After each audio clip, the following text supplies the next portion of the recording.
నాకు ఒకే రోజు మళ్ళీ మళ్ళీ వస్తూ ఉంది. ఏం కథలు దింపుతున్నావా? లేదు, ఆ టైం లూప్లో వాళ్ళిద్దరు ఇరుక్కో ఉన్నారు. ఎవరో ఇద్దరు ప్రాణ స్నేహితుల. అది ఒకప్పుడు.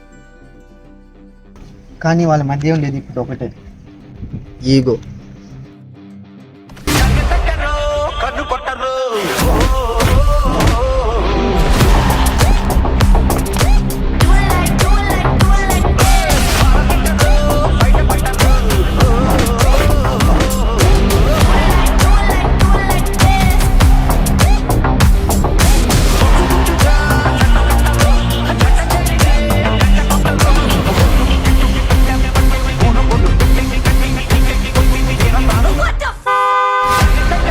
చచ్చిన ప్రతిసారి బతుకుతున్నారా?